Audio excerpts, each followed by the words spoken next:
ربنا وتقبل دعاء ربنا اغفر لي. اچھا جی، اب دیکھیں یہاں پہ اس بچے نے جو غلطی کی ہے یہی غلطی اکثر لوگ کرتے ہیں، اور وہ بھی دو طریقوں سے۔ اگر آپ بھی ایسی غلطی کرتے ہیں تو اپنی اصلاح ضرور کیجئے گا، اور دوسروں کی اصلاح کے لیے اس ویڈیو کو لازمی شیئر کریں تاکہ آپ کو بھی اس کا ثواب مل سکے۔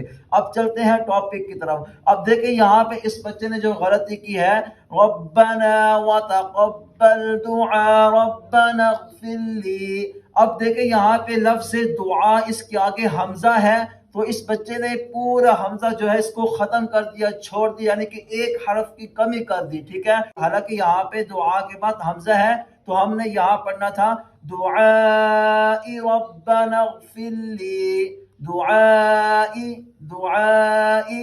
اور دوسرے طریقے سے جو غلطی ہوتی ہے وہ اس طرح کہ یہاں پہ کچھ لوگ دعا پہ وقف کرتے ہیں، یعنی کہ ٹھہر جاتے ہیں، سانس توڑ دیتے ہیں، تو یہاں پہ بھی حمزہ جو ہے وہ ختم کر دیتے ہیں، ایک حرف کی کمی کر دیتے ہیں۔ تو ہم نے یہاں پہ پڑھنا ہے دعا،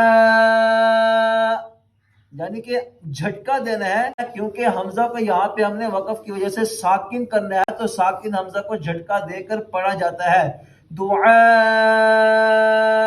تو اب اس کو دوبارہ ریپیٹ کرتے ہیں، ربنا وتقبل دعائی